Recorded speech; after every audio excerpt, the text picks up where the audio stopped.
وأشهد أن محمدًا عبده ورسوله يا أيها الذين آمنوا اتقوا الله حق تقاته ولا تموتن إلا وأنتم مسلمون يا أيها الناس اتقوا ربكم الذي خلقكم من نفس واحدة وخلق منها زوجها وبث منهما رجالا كثيرا ونساء واتقوا الله الذي تساءلون به والأرحام إن الله كان عليكم رقيبا يا أيها الذين آمنوا اتقوا الله وقولوا قولا سديدا يصلح لكم أعمالكم ويغفر لكم ذنوبكم ومن يطع الله ورسوله فقد فاز فوزا عظيما أما بعد فإن خير الحديث كتاب الله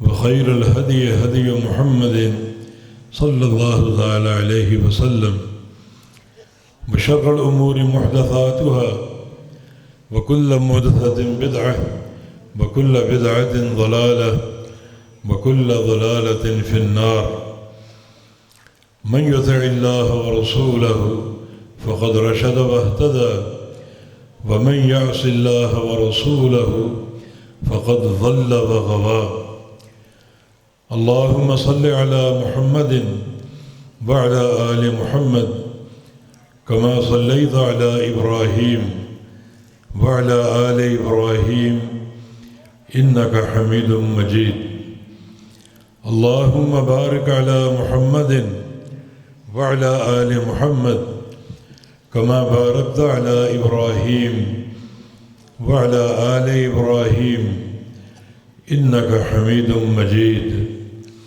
سبحانك لا علم لنا إلا ما علمتنا إنك أنت العليم الحكيم رب اشرح لي صدري ويسر لي أمري واحلل عقدة من لساني يفقه قولي أعوذ بالله من الشيطان الرجيم من همزه ونفخه ونفثه بسم الله الرحمن الرحيم قال الله هذا يوم ينفع الصادقين صدقهم لهم جنات تجري من تحتها الأنهار خالدين فيها أبدا رضي الله عنهم ورضوا عنه وذلك هو الفوز العظيم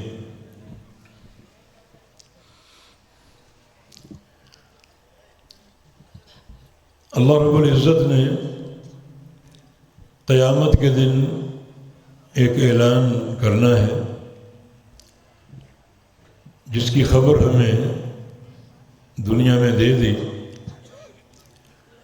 وہ اعلان یہ ہے کہ ھذا یوم ینفع الصادقین صدقہم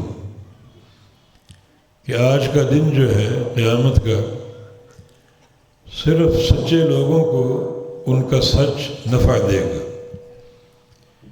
جھوٹے لوگ کامیاب نہیں ہوں گے وہ ناکام ہوں گے صرف وہ لوگ کامیاب ہوں گے جو سچے ہیں سچ سے مراد کیا ہے سچ سے مراد صرف گفتگو کی سچائی نہیں ہے بلکہ ہر چیز کی سچائی زبان کی سچائی عمل کی سچائی عقیدے کی سچائی منہج کی سچائی تعلق باللہ کی سچائی تعلق بالرسول کی سچائی یعنی انسان ہر شے میں سچا ہو اس کی تفسیر نبی علیہ السلام کی ایک حدیث ہے علیکم بالصدق کہ تم سچائی کو لازم پکڑ لو فإن الصدق يهدي إلى البر کیونکہ سچائی نیکی کا راستہ دکھاتی ہے وَإِنَّ الْبِرَّ يَهْدِي إِلَى الْجَنَّةِ اور نیکی جنت کا راستہ کھولتی ہے وَلَا يَزَالُ الرَّجُلُ يَصْدُقُ وَيَتَحَرَّى الصِّدْقَ حَتَّى يُكْتَبَ عِندَ اللَّهِ صِدِّيقًا اور ایک انسان سچائی پر قائم رہتا ہے، ہر معاملے میں سچائی کو تلاش کرتا ہے، تو اللہ تعالیٰ کے ہاں وہ صدیق لکھا جاتا ہے، مشہور ہو جاتا ہے۔ وَإِيَّاكُمْ وَالْكَذِبَ، اور جھوٹ سے بچو، فَإِنَّ الْكَذِبَ يَهْدِي إِلَى الْإِثْمِ، إِلَى الْفُجُورِ کے الفاظ بھی ہیں کہ جھوٹ جو ہے وہ گناہوں کا راستہ کھولتا ہے۔ وَإِنَّ الْإِثْمَ يَهْدِي إِلَى النَّارِ، اور گناہ جو ہیں وہ جہنم کا راستہ کھولتے ہیں۔ وَلَا يَزَالُ الرَّجُلُ يَكْذِبُ وَيَتَحَرَّى الْكَذِبَ، اور ایک انسان جھوٹ پر قائم رہتا ہے، ہر معاملے میں جھوٹ کو تلاش کرتا ہے، تو حَتَّى يُكْتَبَ عِندَ اللَّهِ كَذَّابًا، تو اللہ کے ہاں وہ کذاب لکھ دیا جاتا ہے۔ تو سچائی کو اختیار کرنا اور سچائی کو تلاش کرنا یہ ہم سب کی ضرورت ہے۔ یا ایھا الذین آمنوا اتقوا اللہ وکونوا مع الصادقین، اے ایمان والو اللہ سے ڈر جاؤ اور سچوں کے ساتھ ہو جاؤ، ایسے لوگوں کے ساتھ جڑ جاؤ جو سچے ہیں، عقیدے کے، منہج کے، عمل کے، گفتار کے۔ سچ ان کی بنیاد ہے، ان کے ساتھ ہو جاؤ۔ اگر سچائی کا سفر شروع کریں، سابقہ زندگی میں بہت سی کمی بیشی ہو چکی ہو اور بہت سے گناہوں اور معصیتوں کا ارتکاب ہو چکا ہو، تو توبہ سے اپنے سفر کا آغاز کرو، مگر توبہ بھی سچی، صدق توبہ۔ علامہ ابن قیم رحمہ اللہ نے اپنے شیخ الاسلام ابن تیمیہ رحمہ اللہ سے پوچھا کہ کون سا ذکر زیادہ افضل ہے، استغفار کروں یا سبحان اللہ والحمدللہ پڑھوں؟ ایک ذکر استغفار ہے اور ایک ذکر اللہ تعالیٰ کی تسبیح اور تحمید ہے، کون سا ذکر زیادہ بہتر ہے؟ تو شیخ الاسلام نے جواب دیا، بلکہ سوال کیا کہ تم یہ بتاؤ، اگر کپڑے میلے کچیلے ہوں تمہارے تو ان کپڑوں پر خوشبو لگاؤ گے یا صابن سے دھوو گے؟ عرض کیا کہ میلے کچیلے ہیں تو انہیں صابن سے دھونا پڑے گا، خوشبو بعد میں لگائیں گے۔ تو فرمایا کہ پھر استغفار جو ہے وہ صابن کے قائم مقام ہے۔ اگر گناہ ہے اور باطن میں کچھ سیاہی ہے تو اپنے سفر کا آغاز استغفار سے کرو، اور جب انسان کا اندر گناہوں سے دھل جائے اور پاک صاف ہو جائے، پھر باقی اذکار اور خوشبو سبحان اللہ والحمدللہ ان کا نفع ہوگا۔ بنی اسرائیل کے ایک شخص نے گناہوں کی انتہا کر دی، 99 افراد قتل کر دیے، 99 افراد۔ پھر اس کو پشیمانی اور ندامت لاحق ہوئی، حل لی من توبہ، حل لی من توبہ، میرے لیے توبہ ہے یا نہیں، مجھے بتایا جائے۔ تو لوگوں نے کہا کہ سامنے ایک راہب ہے، عبادت گزار ہے، اس کے پاس چلے جاؤ، اس سے سوال کرو۔ اس کے پاس پہنچ گئے اور پوچھا کہ میرے لیے توبہ ہے یا نہیں، میں نے 99 قتل کر رکھے ہیں۔ وہ چونکہ عابد تو تھا مگر جاہل تھا، ہر بندہ مفتی نہیں ہوتا۔ اس نے کہا کہ انا لک توبہ، تیرے لیے توبہ کہاں ہے؟ تو مجرم ہے، بڑا باغی ہے، سفاک ہے، اور بڑی بربریت کا تو نے مظاہرہ کر رکھا ہے، تیرے لیے توبہ ہے ہی نہیں۔ تو اس نے اسے بھی قتل کر دیا اور پورے 100 قتل ہو گئے۔ پھر باہر نکلا، حل لی من توبہ، اللہ کے لیے بتاؤ میرے لیے توبہ ہے یا نہیں۔ اب کی بار اسے ایک عالم کا پتہ بتایا گیا جس کا سینہ تورات کے علم سے منور تھا، وہ تمہارے سوال کا جواب دے گا۔ اس کے پاس پہنچ گیا، میرے لیے توبہ ہے یا نہیں؟ بیٹا کیا بات ہے، کیوں؟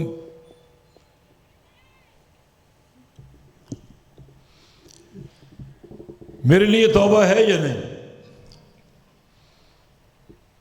تو اس نے علمی جواب دیا، من یحول بینک و بین توبتک، کہ اللہ کے بندے تیرے اور تیری توبہ کے درمیان کوئی چیز حائل نہیں ہو سکتی۔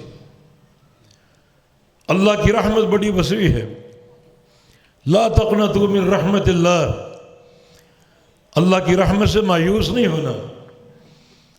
اللہ تعالیٰ تمام گناہوں کو بخشنے والا ہے، تمہاری توبہ ضرور قبول ہوگی۔ اب یہاں بتانا یہ مقصود ہے کہ اگر توبہ کا قصد کیا ہے تو صدق توبہ چاہیے، سچی توبہ۔ خالی زبان سے استغفار کرتے رہنا اور توبہ کے دعوے کرتے رہنا کافی نہیں ہے۔ صدق توبہ کیا ہے؟ سچی توبہ کیا ہے؟ سب سے پہلے انسان دل میں نادم ہو، پشیماں ہو، اس کے اندر شرمندگی کے احساسات پیدا ہو جائیں۔ سچی توبہ یہاں سے شروع ہوتی، جیسے یہ شخص سچی توبہ کا احساس پیدا ہو چکا، اندر سے انتہائی نادم، شرمندہ اور انتہائی پشیماں تھا، اتنا اضطرار کہ گھوم رہے پھر رہے، مجھے بتاؤ میری توبہ کیسے قبول ہوگی؟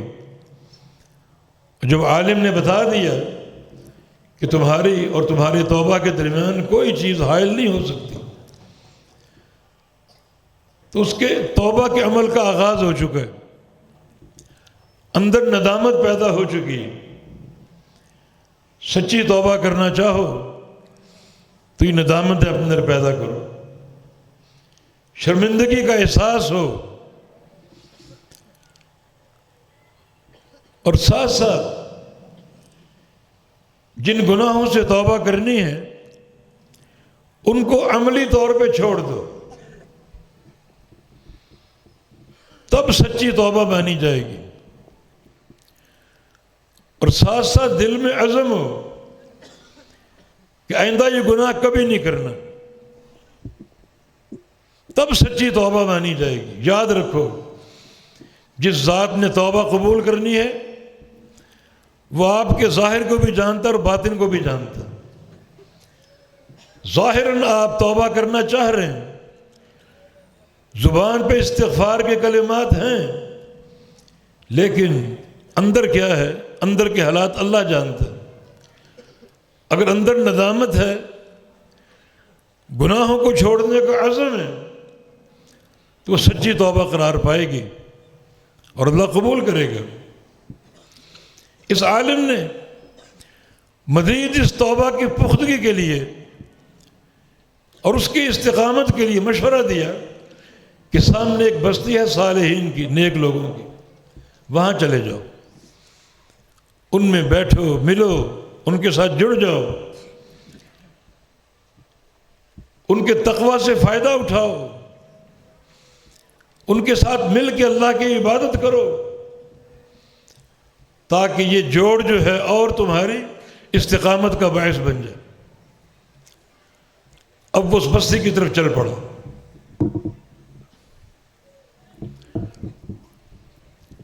جو اللہ نے زندگی لکھی تھی وہ پوری ہو گئی، راستے میں پیام اجل آ گیا، اس کی روح قبض کر لی گئی۔ جب فرشتے روح قبض کرتے ہیں تو فوراً اس روح کو ان فرشتوں کے حوالے کر دیتے ہیں جن کے وہ لائق ہوتا ہے، جن کے وہ قابل ہوتا ہے۔ جب روح قبض ہو رہی ہوتی ہے، پیچھے 2 فرشتے کھڑے ہوتے ہیں، ایک جنت کا لباس لے کر، جنت کی خوشبو لے کر، جنت کا کفن لے کر، اور دوسرا فرشتہ جہنم کا کفن لے کر، انتہائی متعفن، روح قبض ہو چکی۔ اب اس کی روح کون وصول کرے گا؟ جہنم کے فرشتوں کا اصرار ہے کہ اس کی روح ہم قبض کریں گے۔ یہ 100 افراد کا قاتل توبہ کرنے نکلا تھا، توبہ بھی کی نہیں۔ جنت کے فرشتوں کا اصرار ہے، یہ توبہ کا عزم کر چکا تھا، پشیمان ہو چکا تھا۔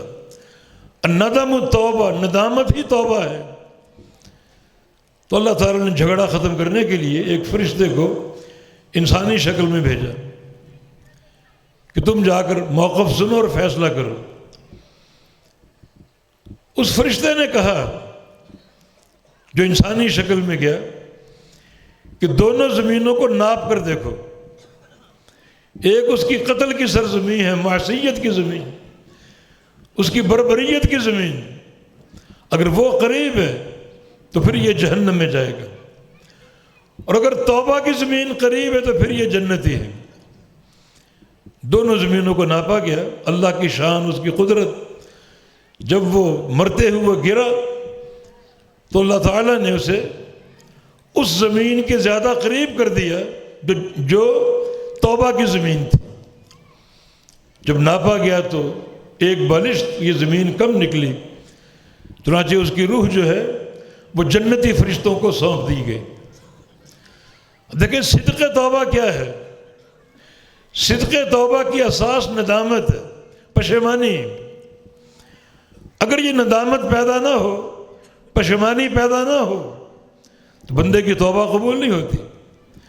اب یہ 100 افراد کا قاتل عملاً توبہ نہیں کر سکا تھا، توبہ کرنے جا رہا تھا، مگر اللہ نے اس کی ندامت ہی کو سچی توبہ مان لیا اور قبول کر لیا، اور ایسے بندے کے جنتی ہونے کا فیصلہ صادر فرما دی۔ سچی توبہ، یہ صدق توبہ، ھذا یوم ینفع الصادقین صدقہم، آج کا دن جو ہے سچوں کو ان کا سچ نفع دے گا۔ تو یہ بندہ جس نے اپنی عملی زندگی کا آغاز توبہ سے کیا، وہ سچی توبہ تھی، اندر ندامت تھی، پشیمانی تھی، اور اللہ نے وہ توبہ قبول کر لی، حالانکہ توبہ کی نہیں، مگر سچی توبہ کی علامتیں پیدا ہو چکی تھی۔ اور توبہ کے سفر کا آغاز ندامت سے ہونا چاہیے، پشیمانی سے ہونا چاہیے۔ یہ بندہ توبہ کر نہیں سکا، مگر محض پشیمانی کی بنا پر اللہ نے اس کی توبہ قبول کر لی۔ نبی علیہ السلام کا فرمان ہے الندم التوبہ، ندامت ہی توبہ ہے۔ اللہ تعالیٰ جو انسان کے باطن کو جانتا ہے، انسان کے اندر کو جانتا ہے، اگر وہ دیکھ لے کہ بندہ اندر سے پشیمان ہے، اندر سے نادم ہے، تو اللہ اس کی توبہ قبول کر لے گا، اس کو بخش دے گا۔ اور ایک بندہ اگر زبان سے 100 بار استغفار کرے، 1000 بار استغفار کرے، مگر اندر گناہ کی ندامت نہیں ہے، پشیمانی نہیں ہے، تو اس کی توبہ قابل قبول نہیں ہے۔ ھذا یوم ینفع الصادقین صدقہم۔ اور اس عالم کا مشورہ کہ صالحین کی بستی میں چلے جاؤ، ان کے ساتھ مل کر توبہ کرو، ان کے ساتھ مل کر عبادت کرو، ان سے روحانیت حاصل کرو، تاکہ تم اور پختگی سے اس پر جم جاؤ، اور پختگی سے اللہ کے دین کو اختیار کر لو۔ تو صالحین کی طرف چلا گیا ہو۔ یہ معنی وَكُونُوا مَعَ الصَّادِقِينَ کہ سچوں کے ساتھ رہو، سچوں کے ساتھ ہو جاؤ، ان بندوں کو تلاش کرو، ان بندوں کا قصد کرو جو سچے ہوں، ہر لحاظ سے، عقیدے کے سچے ہوں، منہج کے سچے ہوں، عمل کے سچے ہوں، توبہ کے سچے ہوں، ان میں استقامت ہو۔ یہ صحبت جو ہے، ان کی معیت جو ہے، ان کا ساتھ جو ہے، بڑا تمہارے لیے نفع بخش ثابت ہوگا۔ عمل میں صدق چاہیے، سچائی چاہیے۔ مثلا عقیدہ ہے، ہم نے توبہ کے باب سے آغاز کیا، سچی توبہ پہچان لی۔ سچی توبہ کی 3 بنیادیں ہیں، ایک ندامت، دوسرا گناہوں کو چھوڑ دینا، اور تیسرا آئندہ کبھی نہ کرنے کا عزم کر لینا۔ بندے نے توبہ کر لی، اللہ قبول کر لے گا۔ بالفرض آئندہ اگر گناہ ہو بھی جائے پھر انہی شرائط پر توبہ کر لے، مگر جب توبہ کر رہا ہو تو اس کا عزم پختہ ہو، نیک ہو، سچا ہو کہ آئندہ کبھی گناہ نہیں کرنا۔ سچائی اگر انسان کے اندر آ جائے، اللہ دیکھ لے بندہ سچا ہے اندر سے، ہر لحاظ سے، اللہ اس کا ساتھ دیتا ہے۔ مسند احمد میں قصہ ہے، ایک شخص اسلام قبول کرتا ہے، اور اسلام قبول کر کے وہ اصل میں دیہاتی تھا، عربی، مدینہ کے اطراف میں اس کا گھر تھا، 4-5 میل کے فاصلے پر، اور جو عربی تھے ان کو مدینہ آ کر رہنے کی اجازت نہیں تھی، تاکہ اطراف میں رہیں اور مدینہ محفوظ رہے۔ اطراف سے اگر مدینہ خالی ہو جائے دشمن وہاں سے حملہ آور ہو سکتا ہے، مگر یہ جو اس نے اسلام قبول کیا اور عربی تھا، اجازت طلب کی کہ مجھے ہجرت کرنے دیں مدینہ منورہ، میں ہجرت کا ثواب چاہتا ہوں۔ اسے آپ نے اجازت دے دی۔ اب اس کا ایک ہی پسندیدہ مشغلہ، عمل تو تھا، نمازیں روزے تھے، مگر اس کو جہاد کا شوق تھا۔ ایک میدان جہاد میں موجود ہے، اسلامی لشکر کو فتح حاصل ہوئی، دشمن بڑا مال غنیمت چھوڑ کے بھاگ گیا، تو سارا وہ مال جمع ہو اور رسول اللہ صلی اللہ علیہ وسلم نے مجاہدین کے حصے بنائے۔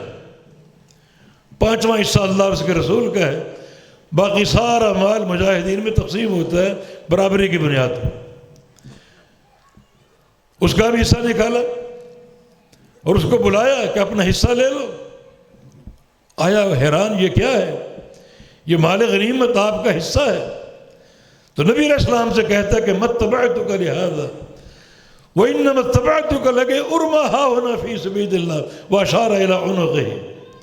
یا رسول اللہ صلی اللہ علیہ وسلم، میں نے اس دنیا کے مال کی خاطر آپ کا کلمہ نہیں پڑھا، میں نے کلمہ اس لیے پڑھا ہے کہ آپ کے ساتھ جہاد کروں، اور کسی جہاد کے موقع پر دشمن کا تیر یہاں آ کر لگے اور میں شہید ہو جاؤں، اپنی جان قربان کر دوں۔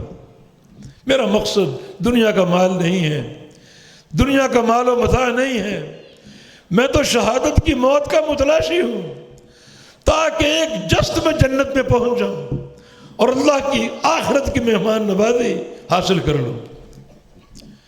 آپ نے کیا فرمایا؟ ان تصدق یصدق اللہ، اگر اس بات میں سچے ہو تو اللہ سچوں کا ساتھ دیتا ہے، سچوں کی سچائی کا بھرم رکھتا ہے۔ اور اس کے بعد کچھ عرصے بعد ایک اور جہاد میں وہ موجود تھا، جنگ کے بعد وہ نظر نہ آیا۔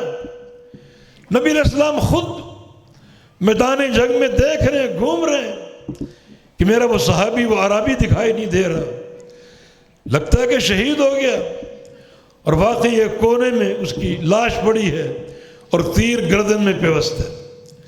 فرمایا کہ کان صادقا فصدقہ اللہ، سچا تھا، اللہ نے اس کی سچائی کا بھرم رکھ لیا، اس کی صداقت کو قائم کر دیا، صداقت کو ثابت کر دیا، مانا اللہ نے قبول کر لیا۔ جو بات اس نے کہی اللہ جانتا تھا سچائی سے کہہ رہے، کوئی زبان کا نعرہ نہیں ہے، دعویٰ نہیں ہے، بلکہ جو بات کہہ رہے اندر کی سچائی کے ساتھ کہہ رہے۔ اللہ تعالیٰ نے اس سچائی کو قائم رکھا، جہاں اس نے انگلی رکھی وہیں تیر پہ بس تھا، کان صادقا، سچا تھا، فصدقہ اللہ، اللہ نے اس کی سچائی کو قائم اور ثابت فرما دیا۔ اللہ جانتا ہے اندر سے سچا کون ہے، قبول ایمان میں، عمل میں سچا کون۔ تو ہر چیز میں سچائی کا قصد کرو، سچائی کو اختیار کرو۔ سب سے پہلے توبہ کے بعد عقیدہ کی باری آتی، توحید کی باری آتی۔ خالی اپنے آپ کو موحد کہنا، ہم اہل توحید ہیں، ہم موحد ہیں، یہ کافی نہیں۔ جس ذات نے آپ کی توحید کو قبول کرنا ہے، جس ذات نے آپ کے موحد ہونے کی گواہی دینی ہے، وہ ذات آپ کے ظاہر و باطن کو جانتا ہے۔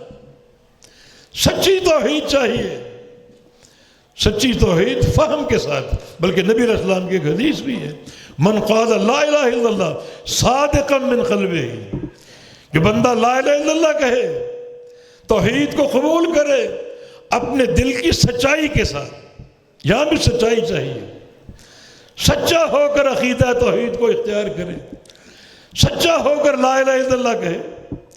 تو سچائی کیا ہے توحید میں، عقیدے میں سچائی کیا ہے؟ عقیدے میں سچائی میں پہلا مرحلہ عقیدے کا فہم، لا الہ الا اللہ، اس کو سمجھنا ضروری۔ ورنہ سچائی کیسے ثابت ہوگی، یقین کیسے ثابت ہوگا؟ سمجھو لا الہ الا اللہ کو، اس میں کیا پیغام ہے، اس میں کیا دعوت ہے۔ بغیر فہم کے سچائی کیسے ثابت ہوگی؟ ایک بندہ اس کا معنی نہیں سمجھتا اور بس لا الہ الا اللہ، لا الہ الا اللہ، لا الہ الا اللہ، جیسے بہت سے مسالک میں اس کے معنی پر توجہ نہیں ہے، منفی حرکات پر توجہ ہے۔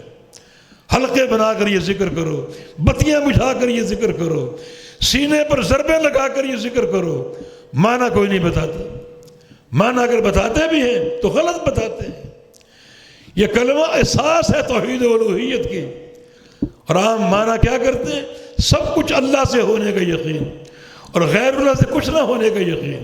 بات درست ہے، مگر یہ لا الہ الا اللہ کا معنی نہیں ہے، اس سے غافل کیا جاتا ہے، لوگوں کو دور کیا جاتا ہے۔ یہ سچی توحید نہیں ہے، یہ توحید کا صدق نہیں ہے۔ جس اللہ نے آپ کی توحید کو ماننا ہے اور توحید کی شہادت دینی ہے، وہ اللہ آپ کے ظاہر کو بھی جانتا ہے اور باطن کو بھی جانتا ہے۔ زبان پر کلمہ ہے لا الہ الا اللہ، باطن میں کیا ہے، اندر کیا ہے، اس کلمے کا فہم ہے یا نہیں؟ حالانکہ بات بہت آسان ہے، فہم مشکل نہیں ہے۔ لا الہ الا اللہ دو جملے ہیں، ایک لا الہ ایک الا اللہ۔ لا الہ نفی کا جملہ ہے، الا اللہ اس بات کا جملہ ہے۔ لا الہ نفی کر رہا ہے، کوئی معبود نہیں ہے، نفی، کوئی معبود نہیں، دنیا کے کسی کونے میں کوئی معبود نہیں، نہ کوئی زندہ معبود، نہ کوئی مردہ معبود، نہ کوئی حجر نہ کوئی شجر، کوئی معبود نہیں ہے، نفی، مطلق نفی، ہر معبود کی نفی۔ یہ نفی اندر ہے یا نہیں؟ اور الا اللہ ایک معبود کو ثابت کر رہا ہے، صرف اللہ ہی معبود حق ہے، باقی سارے جھوٹے ہیں اور باطل۔ اس پورے فہم کے ساتھ یہ کلمہ ہے یا نہیں؟ رٹ لینا کافی نہیں۔ جناب میں روزانہ لا الہ الا اللہ کی تسبیح کرتا ہوں، 100 بار پڑھتا ہوں، 1000 بار پڑھتا ہوں، 1,00,000 بار پڑھو، کروڑہ بار پڑھو، اگر کلمہ پڑھنے میں سچائی نہیں ہے اللہ قبول نہیں کرے گا۔ سچائی کیا ہے؟ اس کو جانو تو صحیح، اس کو پہچانو تو صحیح، اس کو سمجھو تو صحیح کہ لا الہ کی نفی کا تقاضا کیا ہے اور الا اللہ کے اس بات کا تقاضا کیا ہے۔ لا الہ کی نفی کا تقاضا یہ ہے کہ کوئی معبود نہیں ہے، نہ کوئی لاہور کی سرکار، نہ کانچی کی سرکار، نہ کوئی پاک پتن کی سرکار، نہ کوئی گولڑا اور نہ کوئی معین الدین چشتی، کوئی سرکار نہیں، کوئی معبود نہیں، کوئی عبادت کے لائق نہیں، الا اللہ، صرف ایک اللہ ہے معبود حق، باقی جو جو تم نے معبود بنا رکھے ہیں وہ سارے کے سارے باطل ہیں اور جھوٹے ہیں۔ اس پوری قوت کے ساتھ آپ کے اندر یہ معنی موجود ہے۔ صدق توحید کیا ہے؟ بغیر سمجھے سچائی کیسے آ سکتی؟ بغیر سمجھے گواہی کیسے آ سکتی؟ صدق توحید، اس کو اچھی طرح سمجھ لو اور جان لو اور پہچان لو کہ لا الہ کیا ہے، لا الہ کا تقاضا کیا ہے، الا اللہ کیا ہے، الا اللہ کا تقاضا کیا ہے۔ اس پورے فہم کو حاصل کر کے اس پر ڈٹ جانا، یہ صدق توحید ہے۔ اس کا نفع قیامت کے دن ہوگا۔ قیامت کے دن سب سے بڑا ایک انسان کا اعزاز عقیدہ توحید کی بنیاد پر، اللہ اس کی توحید پر جو راضی ہو کر جو اس کو نوازے گا، جو اس کو عطا کرے گا، اس کی حد ہی نہیں، ہمارے ذہن اس کا تصور ہی نہیں کر سکتے۔ قرآن کی ایک آیت للذین احسنوا الحسنى وزیادہ، للذین احسنوا الحسنى وزیادہ۔ احسنوا کا معنی ظاہری اچھائی کرنا۔ عبداللہ بن عباس نبی علیہ السلام کے صحابی، وہ اس کی تفسیر کرتے ہیں کہ احسنوا کا معنی قالوا لا الہ الا اللہ، جن لوگوں نے کلمہ لا الہ الا اللہ کا اقرار کر لیا، اعتراف کر لیا پوری سچائی کے ساتھ، ان کے لیے کیا ہے؟ الحسنہ، جنت ہے، بس زیادہ، اور کچھ زیادہ بھی ہے۔ اس زیادہ کا من اللہ کے نبی نے کیا صلی اللہ علیہ وسلم۔ یہاں زیادہ سے مراد قیامت کے دن جنت میں اللہ کے چہرے کا دیدار ہے۔ اساس کیا ہے؟ توحید خالص، توحید خالص۔ جن لوگوں نے لا الہ الا اللہ کا اقرار و اعتراف کر لیا دل کی سچائی کے ساتھ، فہم معنی کے ساتھ، ان کے لیے جنت بھی ہے، اور جنت میں ایک عظیم الشان نعمت، جو سب سے بڑی نعمت ہے قیامت کی، اللہ کے چہرے کا دیدار۔ لا یلتفتون الی شیء من نعیم الجنہ ما داموا ینظرون الیہ۔ جنت میں جب تک اللہ کے چہرے کا دیدار قائم رہے گا، جنتی جنت کی ساری نعمتیں بھول جائیں گے، حور و قصور بھول جائیں گے، جنت کی نہریں بھول جائیں گے، جنت کے میوے بھول جائیں گے، ہر نعمت فراموش کر دیں گے جب تک اللہ کا دیدار قائم رہے گا۔ اور اس دیدار کی بنیاد کیا ہے؟ احسنوا، جنہوں نے لا الہ الا اللہ کہا پورے حسن کے ساتھ، پوری سچائی کے ساتھ، کسی قسم کا جھوٹ نہ ہو، ظاہراً و باطناً عقیدہ توحید پر وہ جھک جائے، اللہ اس کو جنت بھی دے گا، اور جنت میں اپنے چہرے کے دیدار سے بھی مشرف فرمائے گا۔ یہ جو آیت کریمہ ہم نے شروع میں پڑھی، ھذا یوم ینفع الصادقین صدقہم، اس کی ایک تفسیر امام ضحاک رحمہ اللہ نے عبداللہ بن عباس سے نقل فرمائی۔ وہ کیا ہے؟ ھذا یوم ینفع الصادقین صدقہم، فرماتے ہیں کہ ھذا یوم ینفع الموحدین توحیدہم۔ اس کا ایک معنی یہ بھی کہ آج کا دن جو ہے صرف جو موحدین ہیں انہیں ان کی توحید نفع دے گی، موحدین صرف، باقی شرک کرنے والے کامیاب نہیں ہوں گے۔ عقیدے میں شرک ہو، عمل میں شرک ہو، چاہے وہ شرک ایک رائی کے دانے کے برابر کیوں نہ ہو، وہ لوگ کامیاب نہیں ہوں گے۔ صرف موحدین کو ان کی توحید نفع دے گی، موحدین کو ان کی توحید نفع دے گی۔ تو ضروری ہے صدق توحید۔ عقیدہ تو سب سے بڑی، سب سے اونچی چیز ہے، اس میں یقینی طور پہ صدق چاہیے، سچائی چاہیے۔ تو جن لوگوں میں صدق توحید ہے، صدق معرفت عقیدہ ہے، یہ صدق ان کے کام آئے گا اور نفع دے گا۔ کتنا نفع دے گا؟ نبی علیہ السلام کی ایک حدیث ہے، سبحان اللہ نصف المیزان والحمد للہ تملأ۔ صرف توحید کے دو جملے، ایک سبحان اللہ، ایک الحمدللہ، اگر بندہ ان دو جملوں میں قائم ہو جائے، صدق کے ساتھ، فہم کے ساتھ، عمل کے ساتھ، اور پوری زندگی ڈٹا رہے، تو یہ دو جملے ہی اللہ تعالیٰ کے پورے میزان کو، پورے ترازو کو بھر دیں گے۔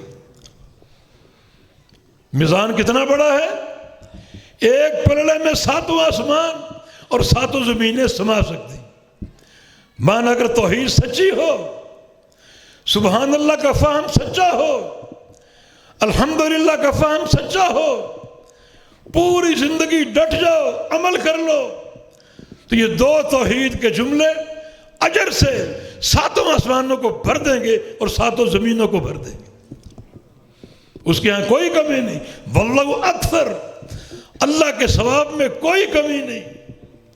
ساری کائنات کو دینے کے بعد بھی اس کے خزانے ویسے ہی بھرے کے بھرے رہتے ہیں. یا عبادی لو ان اولکم وآخرکم وانسکم وجنکم کانوا فی صعید واحد فسألونی فأعطي كل واحد مسألته ما نقص ذلك مما عندي إلا ما ينقص المخيط من الماء إذا أدخل في البحر. میرے بندو، تمہارے اگلے پچھلے سارے لوگ آج ہیں، جو آج موجود ہیں وہ بھی، جو پیدا ہو کے مر چکے وہ بھی، جنہوں نے قیامت تک پیدا ہونے وہ بھی آج ہی پیدا ہو کر آ جائیں.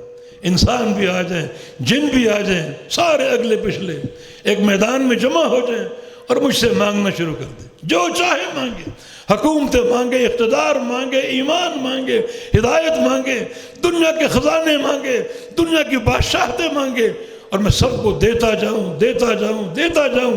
سب کو دینے کے بعد میرے خزانوں میں کتنی کمی آئے گی؟ فرمایا کہ سوئی سمندر میں ڈبو کر نکال لو، کتنا پانی کم کرے گی، میرے خزانوں میں اتنی کمی بھی نہیں آئے گی. تو ایک بندہ اگر توحید پر قائم ہے، صدق توحید ہے، سبحان اللہ کا فہم سچا ہے، الحمدللہ کا فہم سچا ہے، پوری زندگی استقامت اختیار کر لے، ڈٹا رہے حتیٰ کہ اس کی موت سبحان اللہ الحمدللہ کے علم پر آ جائے، اس کی ایک ہی نیکی اللہ کے پورے میزان کو بھر دے گی. پورے میزان کو بھرنے کا معنی 7 زمینوں کو بھر دے گی اور 7 آسمانوں کو بھر دے گی. مگر صدق چاہیے، صدق. زبانی پڑھنے والے بہت ہیں، حلقے بنا کر کلمہ پڑھنے والے بہت ہیں، بتیاں بجھا کر کلمہ پڑھنے والے بہت ہیں. بہت سے ایسے لوگ جن کے ہاتھوں میں تسبیح ہیں 10,000 دانوں کی، روزانہ پھیرتے ہوں گے، کبھی لا الہ الا اللہ، کبھی سبحان اللہ، کبھی الحمدللہ. قبول کچھ نہیں ہو رہا کیونکہ صدق توحید نہیں. صدق توحید معنی کے فہم کے ساتھ ہے اور عملی استقامت کے نام، عملی استقامت کے ساتھ. یہ چیز نفع دے گی قیامت کے دن. حتیٰ کہ مجھ جیسا گناہگار ہو، اگر توحید موجود ہے تو میرے لیے صدق توحید وہاں کام آئے گی. صحیح بخاری کی روایت ہے، ابو ہریرہ نے نبی علیہ السلام سے پوچھا، کیا پوچھا کہ وہ کون خوش نصیب لوگ ہیں؟ من اسعد الناس بشفاعتک یوم القیامہ. کون خوش نصیب لوگ ہیں جن کی آپ قیامت کے دن شفاعت کریں گے؟ تو آپ نے کیا جواب دیا؟ اسعد الناس بشفاعتی یوم القیامہ من قال لا الہ الا اللہ خالصا من قلبہ. قیامت کے دن میری شفاعت ان بندوں کو نصیب ہوگی جنہوں نے خالص ہو کر، مخلص ہو کر لا الہ الا اللہ کو پڑھ لیا اور اس کا اقرار کر لیا. لا الہ الا اللہ خالص کب ثابت ہوگا؟ جب اس کا معنی معلوم، اس فہم پر آپ کو استقامت ہو، اس معنی پر آپ ڈٹ چکے ہوں اور آپ کا سارا عمل عقیدہ توحید کی اساس پر ہو. یہ بندہ خالص ہے. فرمایا کہ میری شفاعت قیامت کے دن ایسے بندوں کو نصیب ہوگی جنہوں نے خالص ہو کر، سچے ہو کر، یقین کے ساتھ لا الہ الا اللہ پڑھا ہو، اس کا اقرار و اعتراف کیا ہو، وہ کلمہ پڑھنے میں سچا ہو، صادق ہو. یہ چیز اس کو نفع دے گی. باقی شفاعت کا مستحق کوئی نہیں. ایک بندہ صرف توحید لے کر آتا ہے، باقی اعمال میں کمی بیشی ہے، اس کی توحید اس کی کامیابی کی اساس بن سکتی. اور ایک بندے کے دامن میں نمازیں ہوں، روزے ہوں، تہجد ہوں، حج ہوں، عمرے ہوں، جہاد ہوں، لیکن توحید میں خلل ہے، توحید کی معرفت نہیں ہے، تو یہ ساری نیکیاں مل کر بھی اسے کامیاب نہیں کرا سکیں گی، بلکہ اوندھا کر کے جہنم میں داخل کر دیا جائے گا. صدق توحید پورے فہم کے ساتھ، اور عقیدے کے بعد عمل. صدق عمل چاہیے. یہ نمازیں، روزے، حج، عمرے اور زکاتیں، صدقات خالی عمل کی حد تک نہیں ہے، یہاں بھی شرط ہے صدق عمل کی، سچے عمل کی. اور صدق عمل ہی اس دن کام آئے گا، وہی نفع دے گا. تو صدق عمل کیا ہے؟ یاد رکھو، عمل کی سچائی 2 بنیادوں پر ہے. توحید کی بنیاد ہم پہچان چکے، یہ اساس تو ہے ہی ہے، نمازی ہو، روزے دار ہو، حاجی ہو، عمرہ کرنے والا ہو، ان سارے اعمال کی صحت عقیدہ توحید پر۔ اندر اگر شرک ہے، بدعت ہے، تو اللہ اس توحید کو، اس عبادت کو قبول نہیں کرے گا۔ نمازیں مردود، روزے مردود، حج عمرہ مردود، جہاد مردود، حتیٰ کہ شہید ہو کر گر جائے اس کی شہادت مردود ہے۔ عمل کی سچائی کیا ہے؟ توحید کی اساس کے بعد سچا عمل دو چیزوں کے ساتھ۔ ایک یہ کہ انسان مخلص ہو، ریاکار نہ ہو۔ اگر ایک انسان عمل کرتا ہے مگر ریاکاری کے ساتھ، اس کا عمل جھوٹا ہے، اللہ کے قابل قبول نہیں ہے۔ اخلاص چاہیے۔ انما الاعمال بالنیات، بے شک سارے اعمال کی جو صحت اور قبولیت ہے وہ انسان کی نیت پر۔ عمل سچا کب ہوگا؟ جب نیت میں اخلاص ہوگا، دنیا کی شہرت کی حرص نہ ہو، دنیا کی نمائش کی حرص نہ ہو، دنیا کو دکھانا مقصود نہ ہو، صرف اللہ دیکھے، صرف اللہ دیکھے۔ بعض صحابہ میدان جہاد میں جاتے دعا کرتے کہ یا اللہ کسی ایسے موڑ پہ، کسی ایسے کونے میں شہادت کی موت دے دینا جہاں دیکھنے والا کوئی نہ ہو۔ یہ نہ ہو کہ شہادت کی موت آئے اور کوئی دیکھنے والا سامنے ہو اور شیطان دل میں ریاکاری کا وار کر جائے اور میری پوری شہادت برباد ہو جائے۔ تو یہ ہے صدق عمل، اخلاص ہو، ریاکاری نہ ہو، دکھاوا نہ ہو۔ وما امروا الا ليعبدوا الله مخلصین لہ الدین، یہ حکم دیا گیا ہمیں اللہ کی پوری عبادت اخلاص کے ساتھ ہو، ریاکاری نہ ہو۔ صدق عمل کی یہ پہلی جو ہے وہ پہلا مرحلہ، یہ پہلی علامت ہے۔ دوسری علامت یہ ہے وہ عمل سچا مانا جائے گا جو اللہ کے حبیب کی سنت کے مطابق ہو، اللہ کے حبیب کی سنت کے مطابق، اللہ تعالیٰ کی وحی کے مطابق۔ اس میں بدعت شامل نہ ہو، نہ اس میں برادری کی پیروی کا عنصر ہو، نہ باپ دادا کی تقلید کا عنصر ہو۔ اگر آپ عمل کریں کہ میرے باپ دادا ایسا کرتے تھے، میری قوم برادری ایسا کرتی ہے، میرے پیر صاحب مرشد صاحب کی یہ تعلیم ہے، میرے امام کا یہ مذہب ہے، وہ عمل قابل قبول نہیں ہے۔ صدق عمل کی علامت یہ ہے کہ وہ مطابق ہو شروع سے آخر تک اللہ کے پیارے پیغمبر کے طریقے اور آپ کی سنت کے۔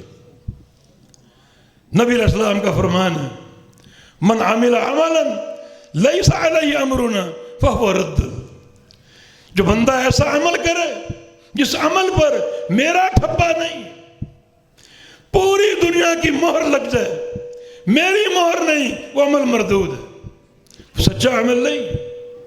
عمل کا صدق میری اتباع کے ساتھ، میری پیروی کے ساتھ۔ اگر عمل میری اتباع کے خلاف ہے اور میری پیروی کے خلاف ہے، وہ عمل جھوٹا قرار پائے گا۔ اخلاص عمل کی سچائی کی علامت ہے، اور پیغمبر علیہ السلام کی سنت کی اتباع عمل کی سچائی کی علامت۔ دیکھیں قیامت کے دن تین بندے کھڑے ہوں گے، اللہ ان کو بلائے گا باری باری۔ ایک عالم دین قاری قرآن، اور دوسرا سخی، اور تیسرا شہید۔ قصہ مشہور ہے، بار بار سنتے ہوں گے۔ بتانا یہ کہ صدق عمل کیا ہے، عمل کا جھوٹ کیا ہے۔ قاری قرآن سامنے آ گیا، کیا لائے ہو آج کے لیے، کیا نیکیاں لائے ہو؟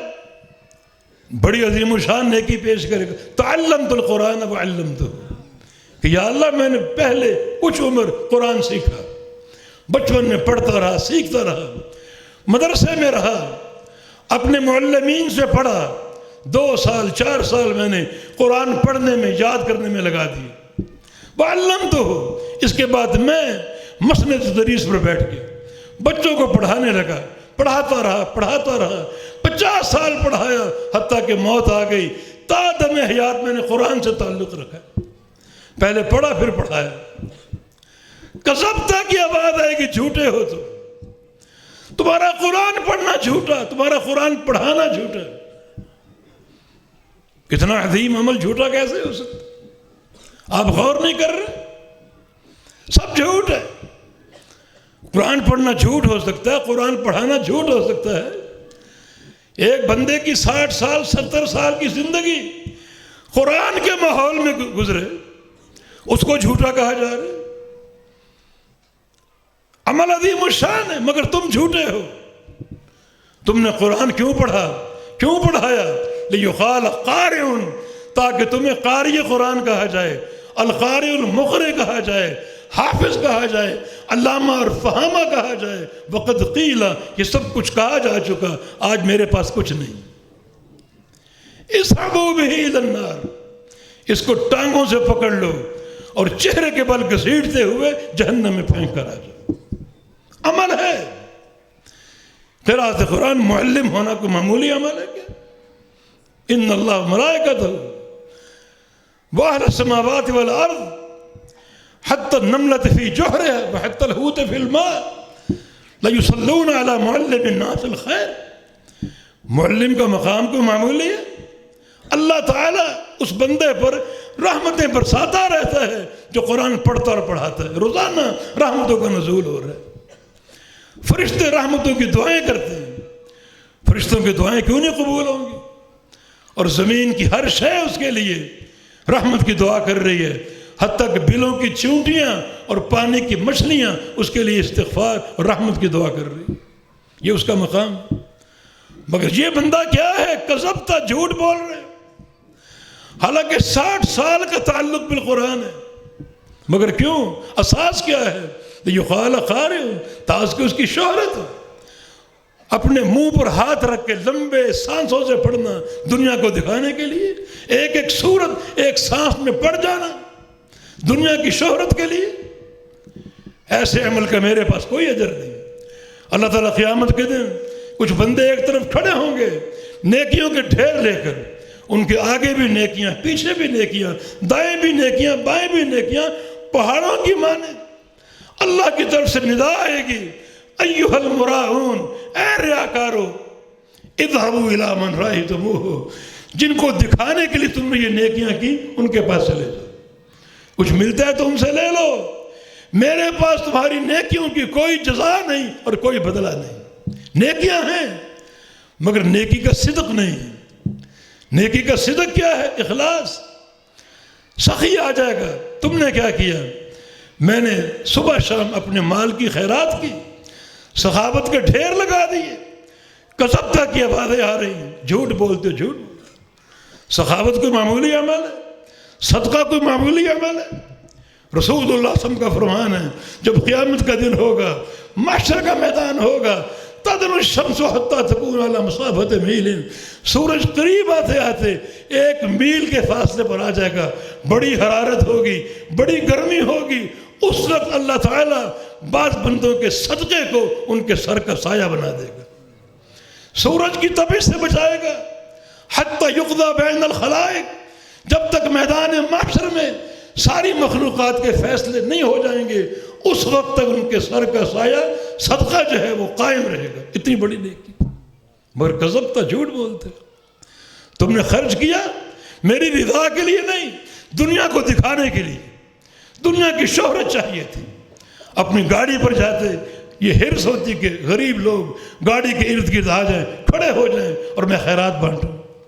یہ کوئی تقویٰ تھوڑی، اخلاص تھوڑی۔ اللہ اخلاص کا عمل قبول کرتا ہے۔ صدقہ صدقہ جو ہے وہ اخلاص کے ساتھ ہے، ریاکاری کے ساتھ نہیں، دنیا کی شہرت کے ساتھ نہیں، دنیا کے نام و نمود کے ساتھ نہیں ہے۔ تیسرا شہید ہے۔ تم نے کیا عمل کیا؟ قاتل تو فی سبیل، تیرا میں جہاد کرتا رہا، جہاد کرتا رہا، حتیٰ کہ یہ نتیجہ نکلا ایک جہاد میں شہید ہو کر گر گیا۔ کذب تو جھوٹ بولتے۔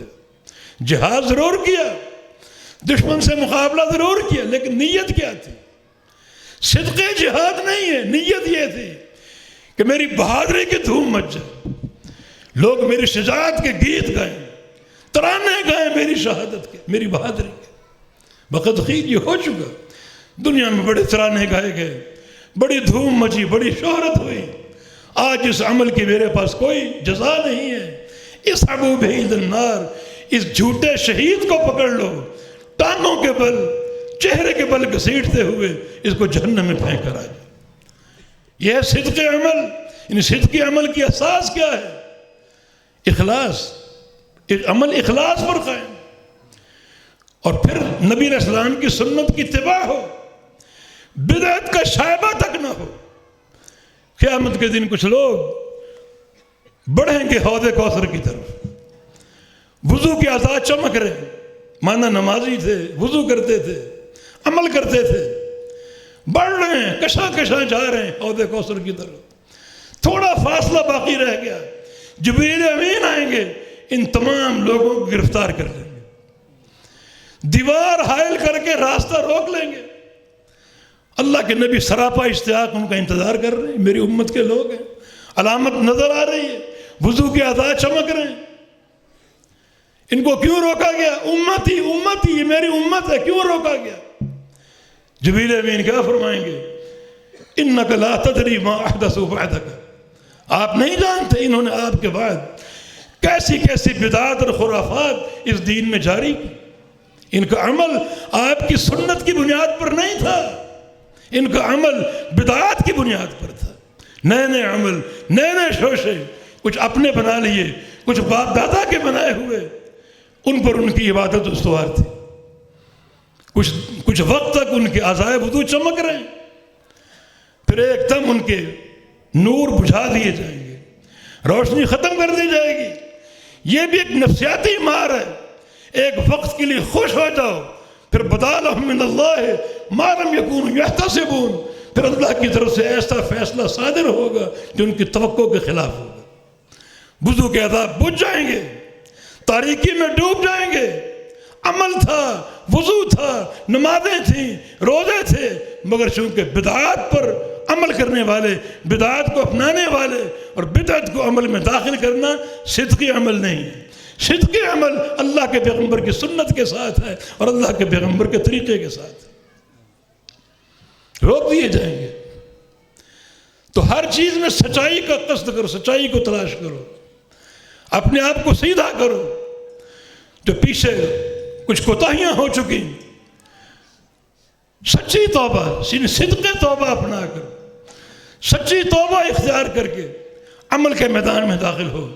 پھر عقیدہ بھی سچا ہو، عمل بھی سچا ہو، نمازیں سچی ہوں، روزے سچے ہوں، حج سچا ہو، عمرہ سچا ہو. سچائی کیا ہے؟ اخلاص قائم ہو اور پیغمبر علیہ السلام کی سنت کی اتباع ہو، عمل کے آغاز سے لے کر عمل کے اختتام تک ہر طرف سچائی سچائی ہو. یہ لازمی شرطیں اور اساسیں، عمل کافی نہیں جب تک عمل کی بنیادیں نہ ہوں، اور بنیادیں سچی. ھذا یوم ینفع الصادقین صدقہم، اللہ قیامت کے دن فرمائے گا آج کا دن جو ہے، جو صادقین ہیں ان کا سچ ان کو نفع دے گا. اور عبداللہ بن عباس کی تفسیر کے مطابق جو موحدین ہیں ان کی توحید ان کو نفع دے گی. لہم جنات تجری من تحت الانہار، ان کے لیے جنتیں ہیں، باغات ہیں جن کے نیچے نہریں جاری، ہمیشہ اس میں رہیں گے. اور یہ بڑی عظیم کامیابی جو ان کو حاصل ہوگی، جنت مل گئی. اس سے بڑی کامیابی کیا ہو سکتی؟ لموضع صوت فی الجنہ خیر من الدنیا وما فیہا، جنت کی ایک بالشت کی جگہ پوری دنیا سے قیمتی. تم دنیا کے پیچھے گھومتے ہو، دنیا کے چکر میں ہو، نہیں، صدق پیدا کرو، صدق پیدا کرو، سچائی پیدا کرو. توبہ کی سچائی، عقیدے کی سچائی، منہج کی سچائی، عمل کی سچائی. عقیدے کی سچائی پختہ توحید کا نام ہے، اس پر ڈٹ جانے کا نام ہے. یہ نہیں کہ ذرا سی کرسی کی لالچ ہو تو مزاروں پر حاضری بھی جائز ہو گئی، قوالیاں سننا بھی جائز ہو گئی. یہ تو ناکامی، سراسر ناکامی، عقیدے کو بیچ دینا. ایسا نہ ہو. کوئی لالچ ہو عقیدے پر قائم ہو، کوئی خوف ہو عقیدے پر قائم ہو. لوگ جلا ڈالیں، ٹکڑے ٹکڑا کر دیں، مگر عقیدے پر قائم رہو. یہ صدق عقیدہ اور صدق توحید ہے. یہ ورنہ نبی علیہ السلام کی حدیث ہے، جبی رجل دین بعرض من الدنیا، ایک وقت آئے گا انسان دنیا کے معمولی سامان کی خاطر اپنی توحید کو بیچ دے گا، اپنے عقیدے کو بیچ دے گا. یہ صدق عقیدہ نہیں ہے. صدق کی طرف آؤ. صدق تا حیات استقامت کا نام ہے. عمل شروع کر دو صحیح بنیادوں پر، صحیح پیمانے کے ساتھ، اور تاہیہ ڈٹے رہو اور قائم رہو، یہ صدق عمل ہے۔ تو صدق گفتار بھی، صدق عمل بھی، صدق عقیدہ بھی، صدق توبہ بھی، یہ قیامت کے دن کی اساسیں ہیں جو قیامت کے دن کام آئیں گے۔ اللہ تعالیٰ مجھے اور آپ کو صدق عطا فرما دے۔ اللہ ہمارے ظاہر کو اور باطن کو اپنے پیغمبر کی سنت سے سجا دے۔ اللہ رب العزت ہم کو صدق توحید عطا فرما دے، صدق عقیدہ عطا فرما دے، صدق عمل عطا فرما دے، اور سچی توبہ کرنے کی توفیق عطا فرما دے۔ یا اللہ رمضان آنے والا ہے، رمضان سے قبل توفیق دے دے ہم سابقہ کوتاہیوں سے سچی توبہ کر کے اس ماہ مبارک میں داخل ہوں اور اس کے اعمال کو انجام پڑیں۔ بڑا یہ قیمتی مہینہ ہے، بڑے قیمتی شب و روز ہیں، اللہ ان کو حق ادا کرنے کی توفیق دے پورے اخلاص کے ساتھ اور پیغمبر علیہ السلام کی سنت کی اتباع کے ساتھ، پوری سچائی کے ساتھ۔ اقول قولی ھذا واستغفر اللہ لی ولکم وآخر دعوانا ان الحمد للہ رب العالمین۔